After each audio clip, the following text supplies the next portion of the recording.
faisais quoi pendant la finale de la Coupe du Monde? Bah, moi, je l'ai regardé à la maison, et toi? Ben moi j'étais d'astreinte, au boulot, avec les copains. Ah, moi aussi, j'étais d'astreinte, mais avec la belle famille. Et que d'émotions. Pas trop chaud au boulot, toi? Bon écoute, c'était tranquille. Bière et boissons fraîches, on était sereins. Enfin, serein, on pouvait l'être, hein, car on l'avait quand même bien préparé au niveau de l'IT. La Coupe du Monde, ce sont des millions d'événements par minute, et nous allons vous raconter comment nous les avons gérés.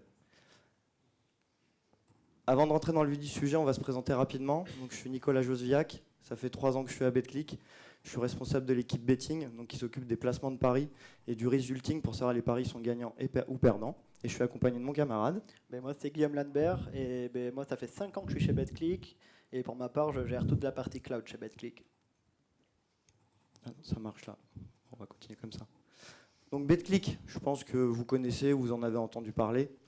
On est le numéro 1 des paris sportifs en France. On est des passionnés de sport. On a voulu offrir la passion du sport à nos utilisateurs pour pouvoir prolonger les expériences à travers nos applications, donc iOS, Android et une web app. On compte quelques chiffres. On compte 1,5 million de joueurs actifs par mois, de 300 000 événements sportifs à l'année, 2 millions de parties de poker par mois et 3 500 jeux de casino. Ces chiffres-là, c'est important à prendre en compte pour la gestion des événements dans la suite de la présentation aussi. Je viens de le dire rapidement, on est présent donc sur du pari sportif, mais il y a aussi du casino, du poker, du pari hippique. La promesse, c'est de pouvoir passer d'un univers à un autre, c'est-à-dire que vous pouvez regarder un match de foot et pendant la mi-temps, par exemple, aller faire un peu de casino poker ou du pari hippique si ça s'y prête. On est présent dans plusieurs pays, donc la France, Pologne, Portugal, Italie, et plus récemment dans des pays africains, donc Côte d'Ivoire, Sénégal et Bénin. La chose à savoir, c'est qu'on s'attache à être dans des pays qui sont dits régulés, c'est-à-dire qu'il y a des autorités de régulation. Donc j'en ai mis quelques-unes. Donc en France, vous en avez sans doute entendu parler, on parle de ANJ, avant c'était l'Argel, Portugal le SRIJ. Et en fait, c'est une notion importante aussi, parce qu'on a des droits et des devoirs envers ces régulateurs, notamment pour tout ce qui est jeu responsable. On se doit de protéger nos joueurs, et eux, c'est ce qu'ils nous demandent aussi. Donc c'est un travail qu'on fait avec eux pour protéger ces joueurs-là et pour pouvoir proposer une expérience de jeu vraiment très bien à nos utilisateurs. Là aussi, ce qui est important à garder en tête pour l'architecture qu'on a mis en place, c'est qu'en fait, on est audité par ces régulateurs chaque année. En fait, ils nous donnent un tampon pour pouvoir exercer, donc c'est valable pour toutes les compagnies de betting. Et pour être audité, ça veut dire qu'on doit avoir tous les messages, tous les événements de toutes les actions que font nos utilisateurs sur la plateforme. Donc ça aussi, c'était une contrainte à prendre en compte dans la façon de concevoir notre architecture. Qui a regardé la finale de la Coupe du Monde? Ok, pas mal de monde, donc je ne vais pas trop rentrer dans le détail. Là, ici, je vous ai mis la chronologie du match, donc avec les pics qu'il y a eu pendant cette finale de Coupe du Monde, donc France-Argentine. Donc c'est un trafic assez atypique comparé à d'autres secteurs. Je vais les commenter. Hein. Du coup, je vais prendre le premier graphique. Donc, sur les logins, je vous ai mis des carrés rouges. Donc, le premier carré rouge que vous avez à votre gauche, où il y a 2 pics, en fait, c'est les 2 premiers buts de l'Argentine. Donc, forcément, on voit qu'il y a eu un regain d'activité sur la plateforme. Les 2 autres pics, donc il y a un plus petit pic, c'est quand Mbappé a égalisé. Donc, ça fait un seul pic, ce qu'il a égalisé très vite et il a marqué les buts en 1 ou 2 minutes de mémoire. Et forcément, à la fin du match, temps réglementaire, on savait qu'on allait en prolongation. On a un énorme pic, parce que les gens reviennent sur la plateforme pour refaire des paris, il y avait un gros enjeu. Et les 2 derniers pics qu'on voit à la fin, c'est les buts qu'il y a eu en prolongation, donc Argentine et France aussi. Deuxième graphique sur le placement de paris. Alors c'est à peu de choses près pareil, hein. Vous allez me dire pour placer des paris, il faut se loguer, hein, c'est normal. Mais on voit que ça change un petit peu, parce que vous voyez qu'en fait, il y a beaucoup de placements de paris avant le match. En fait, on distingue deux périodes sur des événements sportifs.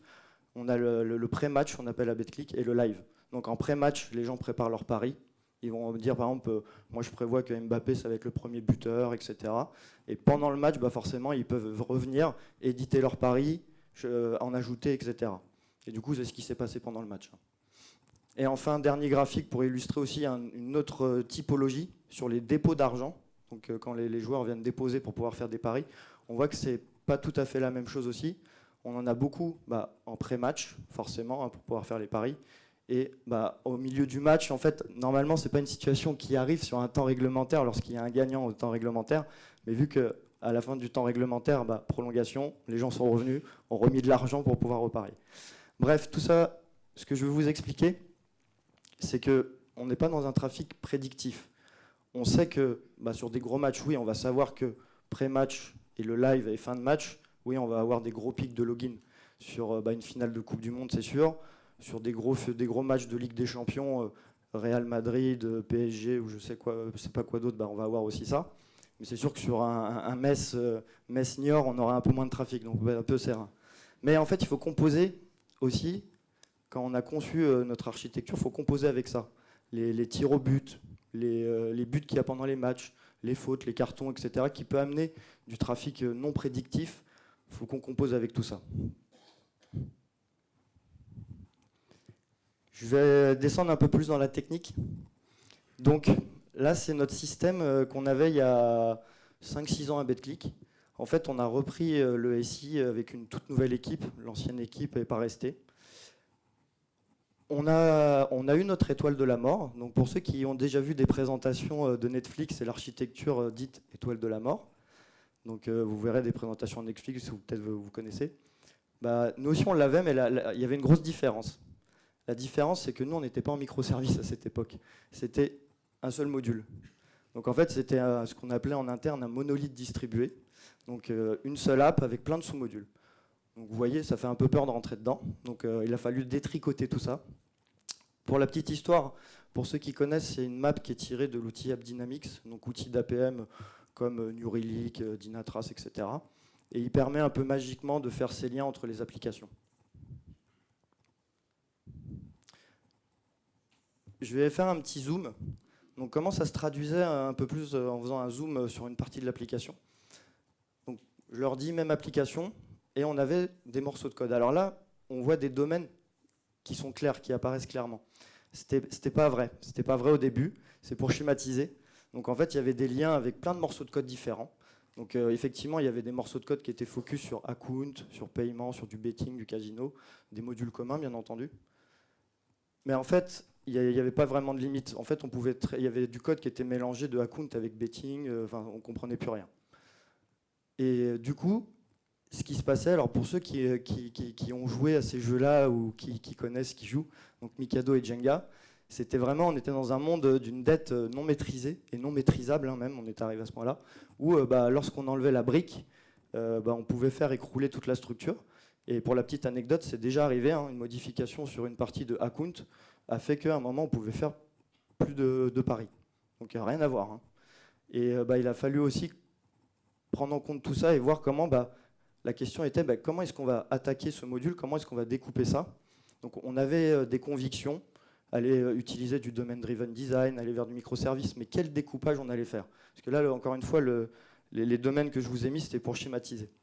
Et du coup, là aussi, on s'est dit, avant de regarder la technique aussi, on va peut-être regarder l'humain, l'organisation de la société.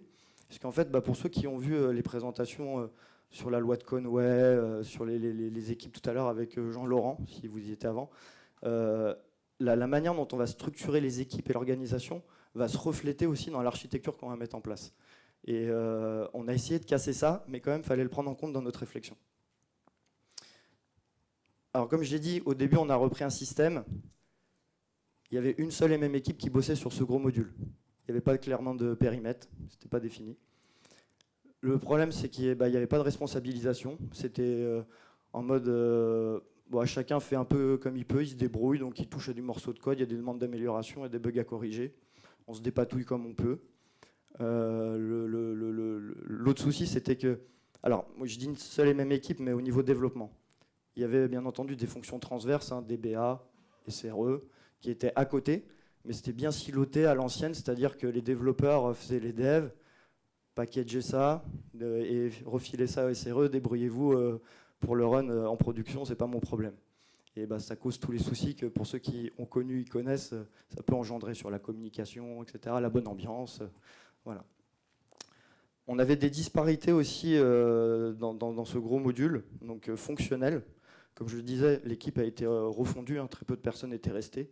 Donc il y avait une perte de connaissances fonctionnelles. Je ne vais pas rentrer dans le détail, mais fonctionnellement, les règles de Paris sont très compliquées. Pareil pour les résultats. Qui plus est, suivant les régulations, enfin, suivant les pays, il n'y avait pas les mêmes règles. Et du coup, la moindre évolution ou correction de bug impactait vraiment tout. Il fallait vraiment sortir de ça. Et niveau technique, il y avait des modules qui étaient quand même pas trop mal, d'autres moins bien.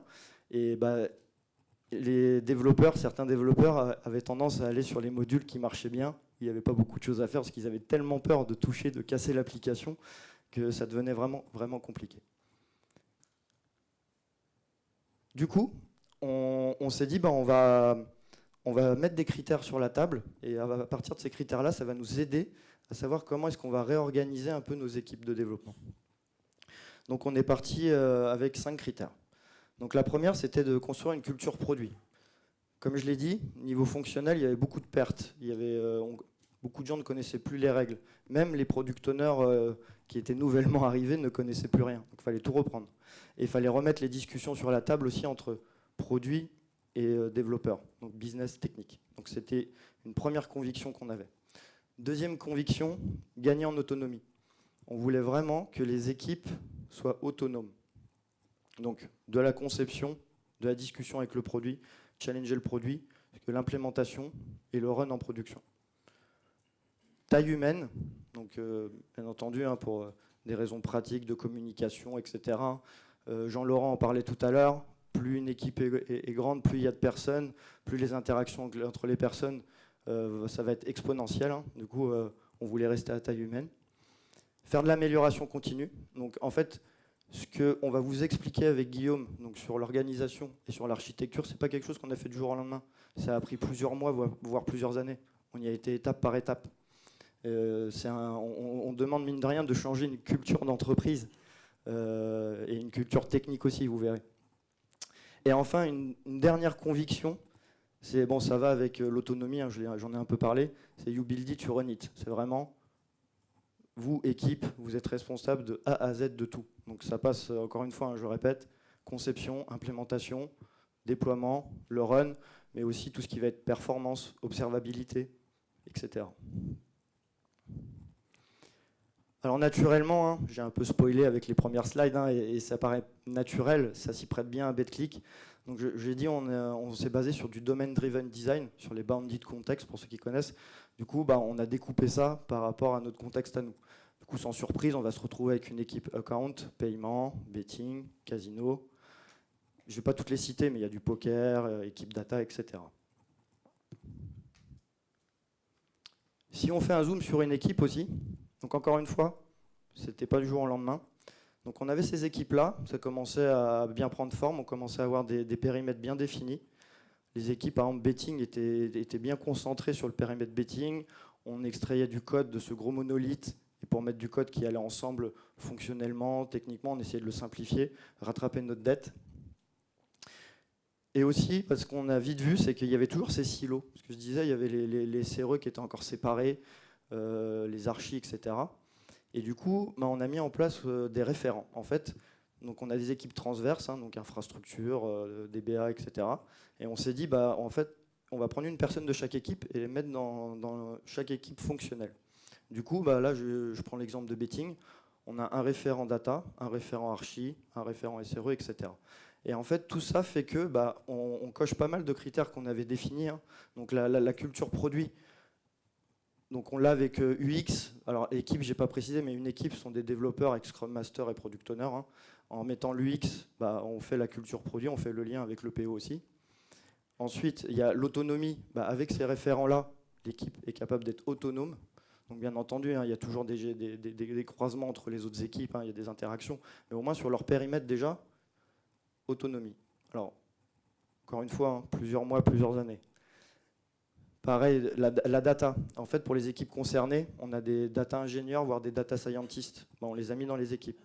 Et alors, pour aller plus loin, pour préciser, quand on dit on les a mis dans les équipes, ce sont des personnes en fait, qui participent à la vie de l'équipe au quotidien. Donc, ils font les délits, ils viennent au rétro, ils participent à la conception, etc. Et du coup, là, on est arrivé à un modèle assez mature. Actuellement, toutes les équipes fonctionnent comme ça. On est plutôt satisfait et du coup, on a pu rattraper du coup toute notre dette et aussi gagner en vélocité pour rajouter des fonctionnalités, et ce qui nous a notamment permis d'être prêts pour l'Euro 2021 et la Coupe du Monde 2022 pour les autres événements. Du coup, là, on a un terrain de jeu qui est plutôt sympa. En plus, c'est scalable. Hein. Donc, demain, l'équipe betting, je peux la couper en deux pour faire, par exemple, dire une bêtise, mais je peux faire très bien les placements d'un côté et le resulting de l'autre côté. Je peux la séparer en deux avec le même modèle, ça va fonctionner. Alors, je l'ai dit rapidement, mais quand même, je préfère le préciser. On parle de culture DevOps, hein, ça a été dit à demi-mot. Donc vraiment, c'était le You Build It, You Run It, je le remets. C'était vraiment notre conviction de départ qui nous a guidés dans nos choix d'équipe, de découpage et d'architecture aussi. Donc c'est quelque chose, je ne sais pas si vous le faites déjà, mais c'est vraiment quelque chose qui est vraiment important à prendre en compte. Et aussi dans la suite de la présentation, c'est ce qui nous a permis de façonner notre architecture pour que ce soit scalable et évolutif aussi. On voulait prendre en compte cet aspect-là aussi. Alors du coup, Guillaume, je te laisse nous expliquer maintenant la partie technique. Tout à fait. Donc on va commencer par un petit jeu, parce que je vous vois, vous êtes un petit peu endormis, c'est la digestion. Sur la Coupe du Monde, aujourd'hui, selon vous, combien de messages a-t-on publié? Donc qui pense qu'on a publié moins de 500 millions de messages? Personne, donc c'est bien. Qui pense qu'on a publié entre 500 millions de messages et 1 milliard de messages durant le mois de la Coupe du Monde? Ah, ça commence à faire. Qui pense qu'on a fait entre 1 et 3 milliards de messages pendant la Coupe du Monde? Et qui pense qu'on a fait plus de 3 milliards? Bon, mais la bonne réponse, en fait, on a publié pendant le mois de la Coupe du Monde 2 milliards de messages. Bravo, c'était là où il y avait le plus de monde. Ensuite, ces messages, une fois qu'ils sont publiés, ils sont consommés par l'ensemble de nos microservices. Donc ça représente un nombre de 9 milliards de messages. En termes de pic, on a eu, c'est le titre de notre conférence, donc on a des millions de messages publiés par minute, avec des pics à 50 000 ou 60 000 messages par seconde. Donc ça, c'est dans la publication. Et tout ce qui va être pour la consommation, donc ce qu'on va publier pour aller derrière consommer, donc livrer à nos consommateurs, on a fait des pics à plus de 1,5 million de messages secondes. Voilà, donc je vous mets les chiffres. Donc maintenant, je vais vous expliquer l'architecture qu'on en a un petit peu derrière. C'était pas ça. Donc, comme le disait Nicolas, à l'époque, donc on était sur un peu du legacy, donc c'était très iconoclaste. Donc on était très très synchrone. Donc par exemple, ici, il y a un placement de pari. Donc quand on place un pari, au final, qu'est-ce qu'on fait quand on place un pari? En première chose, on doit aller vérifier les limites du joueur. Donc on est dans quelque chose de régulé. Chaque joueur de toutes nos plateformes, ils doivent mettre une limite de pari, c'est-à-dire, il y en a qui peuvent dire, je ne peux pas mettre plus de 100 € de pari par semaine. Donc première chose, on va aller contrôler cette limite de pari. Ensuite, bien sûr, il a placé un pari, donc on va aller débiter sa balance, donc on va appeler le paiement. Dernière chose, comme le disait Nicolas, on est sur des choses régulées, c'est-à-dire qu'on a des coffres forts avec l'ensemble de nos données de joueurs que l'on envoie à nos régulateurs, donc l'ANJ, donc qui est la troisième partie ici. J'y arrive toujours pas. Tout ça pour dire, vu que tout était lié et tout était fortement lié, au final, une erreur 500 sur le volt, donc le volt c'était pour envoyer à notre ANJ, on ne pouvait plus passer de pari. Alors que ça, typiquement, si on ne l'envoie pas de suite, on peut très bien l'envoyer dans 15 minutes, dans 20 minutes, c'est pas très très grave. Pareil, si le volt il avait un temps de réponse de plus de 10 secondes, une prise de pari mettait plus de 10 secondes dans tout ça. En plus de ça, donc là je parle du betting, mais comme on le voyait sur le gros schéma avec tout qui était lié, c'est pareil, c'est-à-dire le volt, ici c'est impactant pour le betting, mais au final, si le volt tombe, au final on a quasiment plus de plateforme parce qu'il y a tout le monde qui va appeler le volt, le login, les choses comme ça. Ce qui veut dire qu'aujourd'hui on était vraiment sur quelque chose de très lié et du coup qui ne marchait pas très très bien.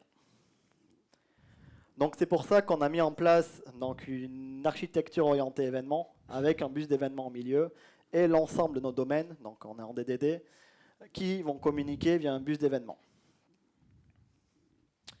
Donc quand on a commencé ça il y a 4 ans, nos besoins techniques. Donc on a fait un petit workshop, on s'est dit qu'est-ce qu'il nous faut pour avoir une bonne architecture orientée événement. Donc la première chose, c'était lecture multiple, c'est-à-dire qu'on voulait que nos domaines en fait, ils puissent consommer tous plusieurs fois le même message. Donc par exemple, un placement de pari, il peut être utilisé, comme on l'a vu là, sur account, sur le paiement et sur le Volt. Également, on voulait filtrer ces événements. Voilà, par exemple, on le voit typiquement avec nos compliance. La compliance française n'a pas besoin des messages de la compliance polonaise. Donc on veut filtrer vraiment nos messages.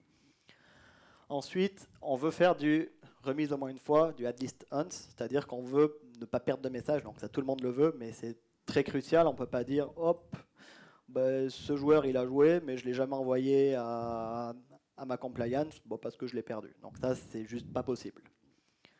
On veut faire de la reprise sur erreur. Donc on sait, comme tout le monde, il y a des bugs chez BetClick. S'il y a eu un bug, on veut pouvoir faire de la reprise. On veut quelque chose de facile à monitorer. Bon, ça, on va dire, tout le monde le veut. On veut, dans l'idéal, faire un registre de schéma, c'est-à-dire qu'on va partir sur une architecture asynchrone. Donc le synchrone, on connaît bien. On a OpenAPI, on sait faire des API, on a des contrats. Là, sur la synchrone, il n'y a pas quelque chose qui existe vraiment. À cette époque-là, il y a 4 ans, on voit qu'il y a des registres de schéma qui existent. Donc on se dit, on veut quand même un registre de schéma. On va être sûr que le monsieur qui publie, le domaine qui publie, il va pouvoir être consommé. Donc s'il fait n'importe quoi entre les messages, en face, ils ne vont pas pouvoir consommer. Donc on veut contrôler qu'il ait un contrat et que son contrat il soit valide. Ensuite, on veut quelque chose le plus possible indépendant du langage de programmation. Donc chez BetClick, en fait, on a une historique en .NET et on commence à avoir des projets en Kotlin. Plus on commence à avoir d'autres langages, donc on ne veut pas quelque chose qui est développé dans le langage en question parce qu'on sait qu'à un moment donné, ça va nous poser problème. On veut dans l'idéal une capacité d'analyse parce qu'on se dit, si on envoie tous nos événements dans un endroit, après c'est facile, ça nous fait comme un petit lake, c'est-à-dire que si j'envoie tous mes paris placés, facilement je peux prendre des statistiques et faire de l'analytics dessus. Dans l'idéal, on veut quelque chose entièrement managé. Donc on était il y a 4 ans, ça a commencé à arriver, mais ce n'était pas encore ça. Donc qu'est-ce qu'on attend par entièrement managé? En fait, on n'est pas une boîte d'ops. C'est-à-dire, nous, on veut faire du produit, on a du produit en face, on veut aller vite, on veut faire des choses. Donc, on se dit, l'idéal, ça serait que ça soit toute cette infra, parce qu'on sait qu'on a des gros pics, qu'on va avoir de la volumétrie. L'idéal, c'est que ça soit managé. Donc, géré par quelqu'un d'autre qui n'est pas nous. On veut quelque chose qui fasse de l'autoscaling. Donc, ça aussi, c'est très, très important, parce que, comme on le voit sur les premières courbes de Nicolas qu'il a montré tout à l'heure, on ne fait pas grand-chose, hop, il y a un but, ça commence. Après, là, on s'est focus sur un match de foot, mais également, vous avez dû le voir, on a beaucoup de publicité. Un impact sur une pub, c'est également beaucoup de monde qui arrive sur un site. Donc, c'est quelque chose de crucial pour nous. On ne connaît pas vraiment, on ne sait pas prédire notre trafic. Donc, ce qui est important, c'est de pouvoir répandre ça le plus rapidement possible. Et notre problématique, au final, chez BetClick, qui sont à cette époque-là beaucoup sur du on-prem, c'est que généralement, sur des on-prem, on doit s'engager sur des années. Et du coup, nous, notre gros événement, il est chaque 2 ans. C'est soit une Coupe du Monde, soit un Euro. Donc, ce qui veut dire qu'aujourd'hui, si j'ai quelque chose qui est chez moi, il faut que je m'assure que mon scaling de l'Euro 2024, aujourd'hui, je ne sais pas combien je vais avoir. C'est compliqué à 2 ans de me dire, oula, il va y avoir du trafic. Donc, c'est très compliqué. Donc, c'est pour ça qu'on aimerait quelque chose managé et qui est avec de l'autoscaling, donc qu'on ne va pas gérer ce scaling-là. Mais on veut quelque chose, peu de latence et qui ne tombe pas, parce qu'en fait, on a pour ambition de mettre ça au cœur de notre système. Ensuite, donc ça c'est nouveau aussi, c'était il y a 4 ans, on se commençait à se dire, en final, on va aller sur le cloud, on avait choisi AWS, donc on veut quelque chose qui soit le plus possible intégrer les services AWS, parce que ce que l'on voit, c'est que ça va vraiment nous aider derrière à aller sur du cloud. Et enfin, ça tout le monde le veut, on veut quelque chose de facile à utiliser. Donc, du coup, on est parti sur quelque chose sur AWS. Donc ici, on voit notre on-prem qui est à gauche. Ouais, j'ai un zoom, c'est génial. On a un compte centralisé, c'est-à-dire qu'on a un compte central. Et en fait, on a un compte là-bas par domaine. Donc on a le betting et le paiement. Donc ça, c'est important, c'est-à-dire qu'on va faire des comptes chaque domaine que l'on a identifié va avoir son propre compte AWS. Donc pour ceux qui ne connaissent pas AWS, un compte, c'est quelque chose qui ne communique pas avec le reste. C'est-à-dire que Nicolas il a un compte, moi j'ai un compte, mais je ne peux pas communiquer avec Nicolas, c'est-à-dire que je ne vais pas accéder à ses ressources, excepté par API ou par asynchrone, c'est-à-dire par un event bus. Donc, dans le compte centralisé, en fait, on a utilisé Amazon SNS, qui est Simple Notification Service. Donc, c'est du fan-out, mais j'ai une petite définition que j'aime bien, qui est il faut voir SNS comme le facteur avec une option photocopie. C'est-à-dire que c'est le facteur, il va recevoir des lettres, qui sont des messages. Derrière, il y a l'option photocopie, il va photocopier les messages pour les donner à des destinataires. Et ce facteur, il est génial, parce qu'en plus, il peut filtrer à l'intérieur, c'est-à-dire qu'il est capable d'ouvrir la lettre et d'aller dire « Ah, mais ça, c'est un message pour la Pologne. Ok, je vais l'envoyer à la Pologne. Ah, ça, c'est un message pour la France. Ah ouais, mais lui, là-bas, il voulait les messages pour la France. » Donc, c'est vraiment ça le but. Et voilà. Donc là, avec 2 topics, donc on a fait des topics qui, pour ceux qui connaissent Kafka, la même logique. C'est des regroupements de messages par domaine. Donc on a là dans ce cas-là le topic betting et le topic paiement. Ensuite, donc on a ce qu'on appelle notre compute, c'est-à-dire nos services. Donc on utilise 3 technologies. Donc il y a 4 ans, on est beaucoup sur l'on-prem. Donc on a du on-prem. Maintenant, c'est pour ça on commence à avoir. Et sur AWS, on a du Fargate qui est une solution de conteneur managé et des Lambda que normalement tout le monde connaît un petit peu maintenant, qui est du Function as Service. Et du coup, c'est assez facile dans ce cas-là, c'est chaque message va publier dans son topic. Donc quelque chose de très important, donc qui est à la base d'une architecture orientée événement, c'est le betting va uniquement publier dans le topic betting. C'est-à-dire que ici, le betting, il ne peut pas faire du paiement. Il ne peut pas dire ah, je vais pouvoir publier un placement, un crédit d'une balance. Non. Donc ça, c'est quelque chose de très très important. C'est la publication, c'est forcément dans le même domaine. Donc, pour le paiement, ça va être pareil, et le paiement va publier dans le paiement. Donc, maintenant, on a vu la publication, c'était aussi simple que ça. On envoie, c'est une API, enfin c'est un SDK, on appelle, on fait un publish, ça arrive, c'est publié. La consommation, donc SNS, donc notre facteur avec l'option photocopie, il va leur envoyer les messages dans Amazon SQS. Donc Amazon SQS pour Simple Queue Service. Donc pour la petite histoire, SQS, c'est le premier service développé par AWS. Il a été sorti fin 2004. Donc voilà, il est assez mature, c'est vraiment le premier. Il a été avant S3, avant EC2, c'est vraiment lui le plus ancien chez AWS. Donc c'est une queue simple, c'est-à-dire qu'on va consommer des messages. Et si après un délai de temps, donc par défaut c'est 30 secondes, mais on peut le régler, si on ne l'a pas quitté, donc si on ne l'a pas supprimé, il va revenir dans la queue. Donc dans ce cas-là, et ici c'est le contraire, dans les faits, c'est un topic, enfin le domaine betting ne va pas écouter ses propres messages, puisque c'est lui qui les a publiés, donc il va forcément écouter les messages des autres domaines. Donc ici le betting, il a une option, il va filtrer sur ce qui l'intéresse, et du coup, il va avoir les messages qui arrivent dans sa queue. Et ensuite, l'ensemble de nos microservices vont arriver, vont pouvoir consommer ces choses, donc que ce soit sur l'on-prem, sur du Fargate. Petite particularité quand on est en lambda, c'est qu'on n'a pas besoin d'avoir une queue au-dessus, parce qu'en fait, SNS, dans notre facteur, il connaît lambda parce que c'est intégré les services AWS. Du coup, il peut aller publier directement dans notre lambda. Bon, là, j'ai mis une dead letter queue. En fait, on a des dead letter queue. Donc, si vous ne connaissez pas le principe du dead letter queue, c'est on va consommer. Et au final, ce que je disais, c'est qu'après 30 secondes, c'est rempilé. Ça revient dans la queue. Ce qui veut dire que s'il y a un problème et qu'au final, on a une exception au milieu, qu'est-ce qu'il va se faire? Ça va revenir en permanence, en permanence, en permanence. Donc, quand on a des chiffres, comme je vous l'ai annoncé tout à l'heure, avoir des millions de messages qui arrivent, qui vont repartir en même temps, plus les nouveaux millions qui arrivent, on se retrouve à un moment donné où on a pas des milliards, on arrive à des choses plus gérables. Ce qui veut dire qu'on a une dead letter queue qui dit qu'après un certain nombre d'erreurs, c'est-à-dire à partir d'un certain nombre, donc par exemple 3 fois, on va le mettre dans une queue qui est isolée et derrière il va falloir la reprendre. Donc ça en fait, j'en ai mis pour lambda, mais il y en a partout.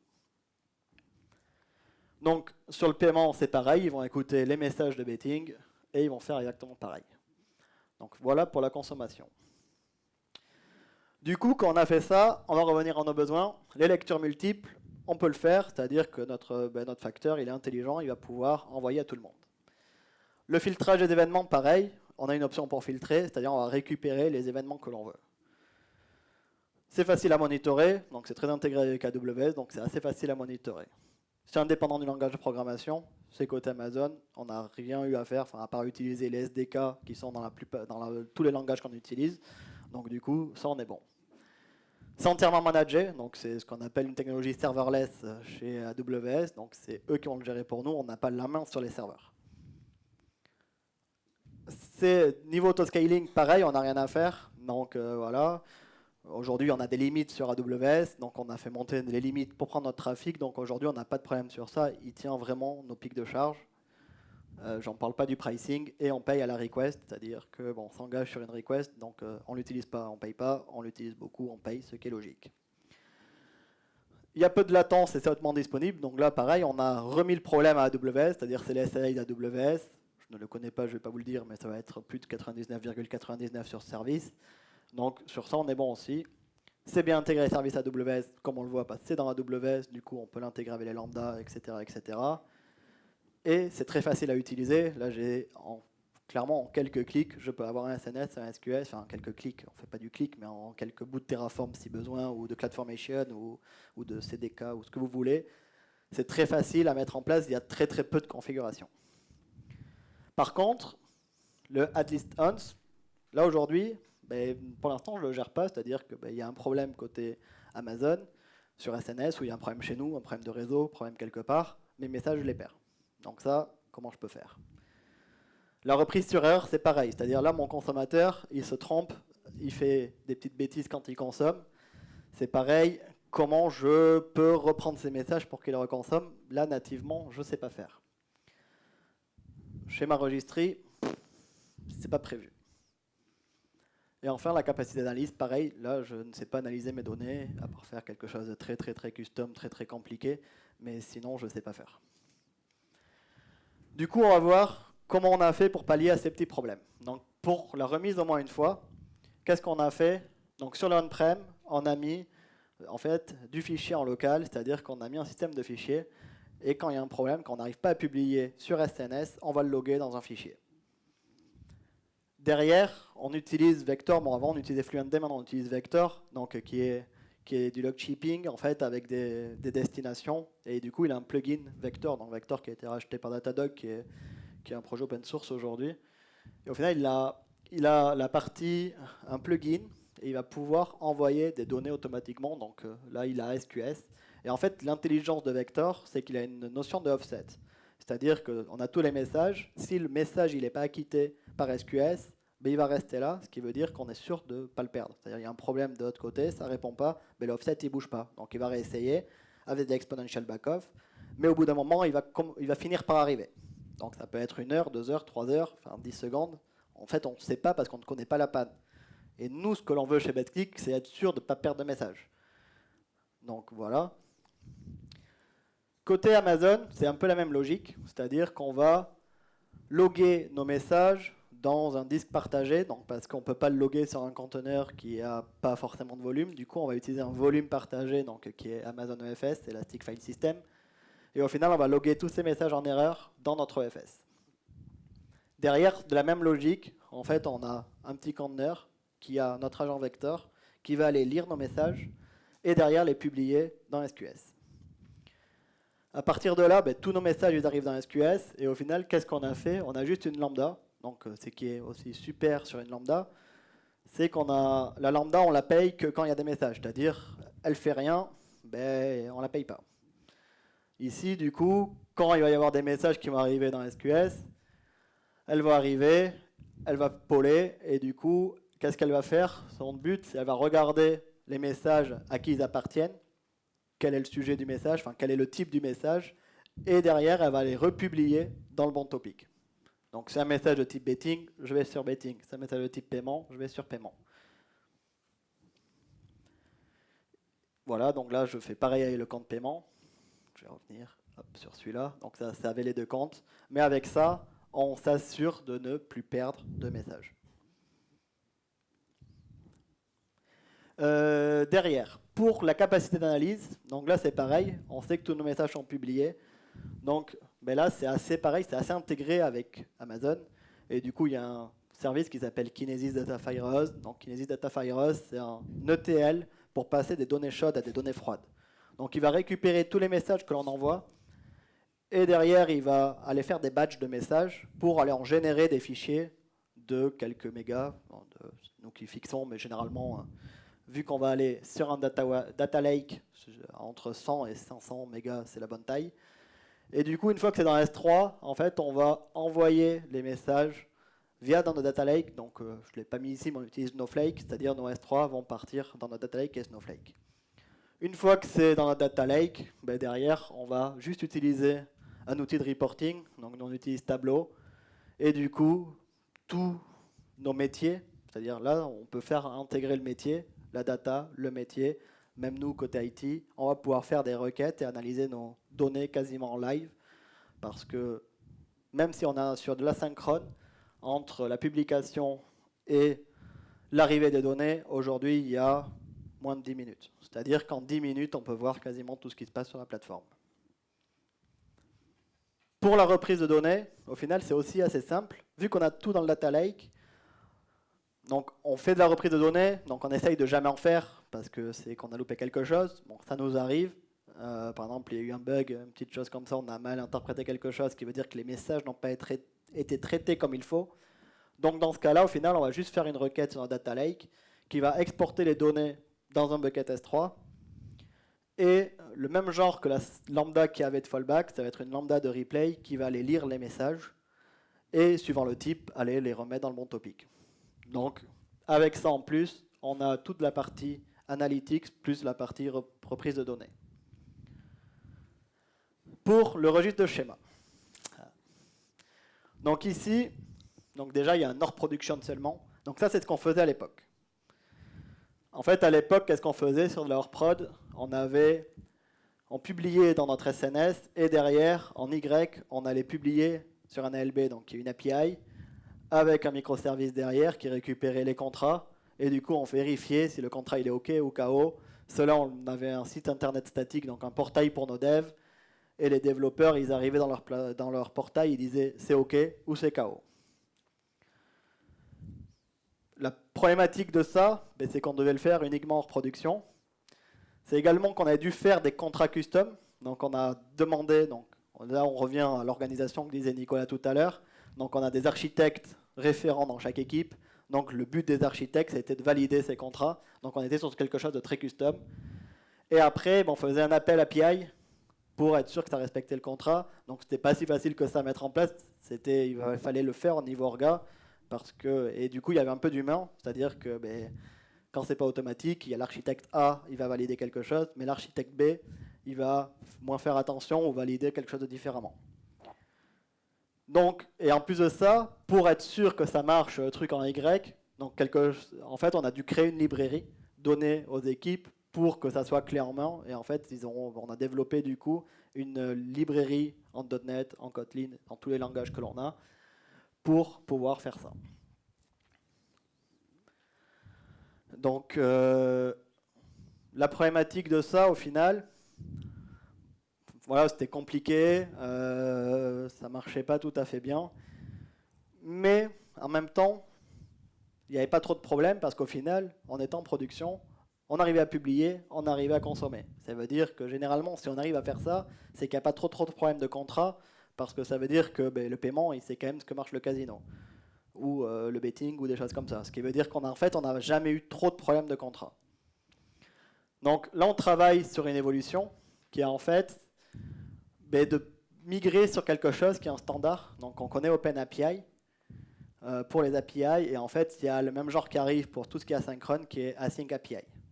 Donc qui est un contrat qui est géré, qu'on peut avoir derrière dans un portail de développement, qui peut, pareil qu'OpenAPI, générer du code qu'on va aller utiliser dans l'ensemble de nos microservices. Donc ça va ressembler à ça. Donc là, on est en phase de test. Pardon. Donc ça va ressembler à ça, où on va publier, et derrière, on va faire de l'échantillonnage, parce qu'on ne peut pas lire nos millions et nos millions de messages. Donc on va échantillonner quelques types de messages d'un peu tout, qu'on va les consommer pareil dans un conteneur de Fargate qui va vérifier l'ensemble de ces contrats-là. Donc on va prendre tout l'aspect OpenAPI et quand c'est KO, on va l'envoyer dans un outil de monitoring.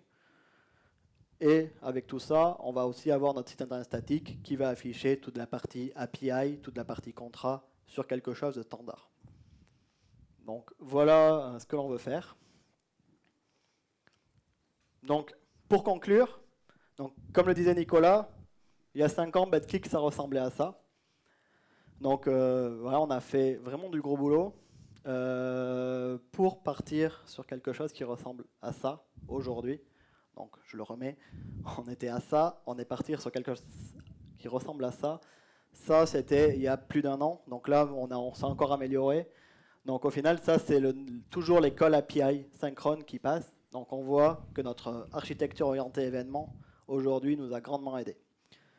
Il faut voir que cette architecture orientée événement, en fait, ça a été la base de tout. Donc aujourd'hui, c'est vraiment le squelette chez BetClick, parce que c'est ça qui nous a permis déjà d'entamer nos migrations, parce que maintenant, en fait, il n'y a plus rien qui est lié entre eux, donc c'est facile d'aller prendre un petit bout et de le migrer sur du cloud, ou sur des choses comme ça. Et également, ça nous a permis d'entamer notre transformation, vraiment notre transformation, et de partir sur quelque chose avec des microservices, quelque chose voilà, qu'on entend parler un petit peu partout. Donc ça nous a vraiment permis de nous transformer, et ça a vraiment été la base de la transformation. Donc, Nicolas, je ne sais pas ce que tu en penses, mais on a vraiment préparé cette Coupe du Monde. Mais c'est pas fini. On a d'autres challenges, notamment la Coupe du Monde de rugby en France cette année. Ok, bon, avant de préparer tout ça, je propose qu'on réponde à vos questions. Merci.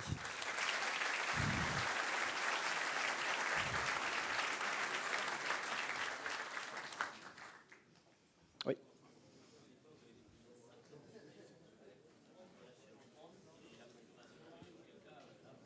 Oui.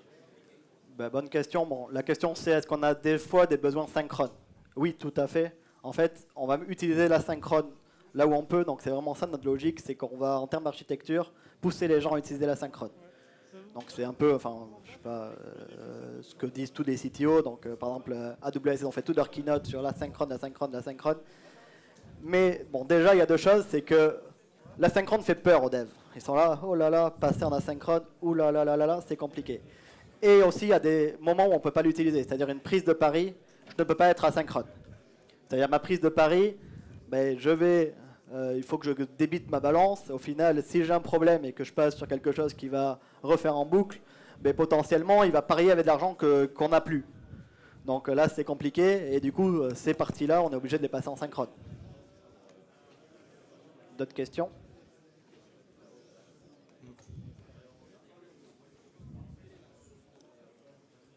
Donc la question ici, c'est quelle est la source de nos événements.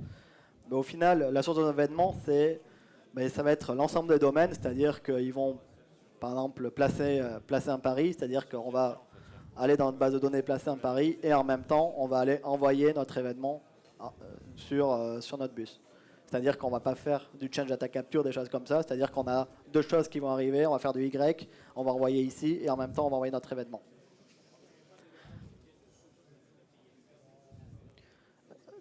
Donc la suite de la question, c'est est-ce qu'on a des choses qui viennent d'API externes? La réponse est non, on repasse forcément par chez nous quelque chose, rien que pour faire du contrôle, faire des choses comme ça. En fait, nos codes, des choses comme ça vont arriver de providers externes. Mais derrière, on va les retraiter. Et au final, par exemple, les codes, tout ce qui est match et tout, ça ne passe pas là-dedans. En fait, c'est vraiment ici, c'est vraiment du métier, c'est-à-dire des messages métiers.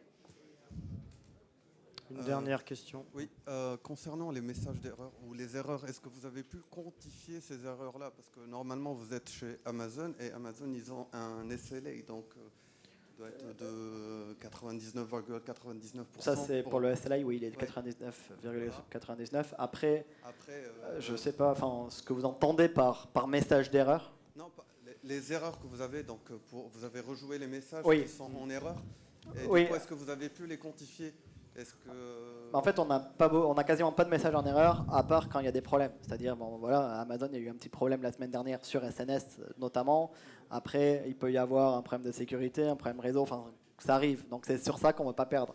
Après, des problèmes, des erreurs fonctionnelles, ça peut arriver, mais c'est assez rare et ça vient de chez nous, on va dire. Ça dépend de la charge aussi. Forcément, ça arrive pendant un match et hors match, tu auras potentiellement, enfin tu vois, SNS qui tombe chez Amazon, pendant un match, forcément, tu auras plus de messages à rattraper. Donc c'est vraiment dépendant du trafic aussi. Et pour les autres questions, ben, Ah ouais, on reste là.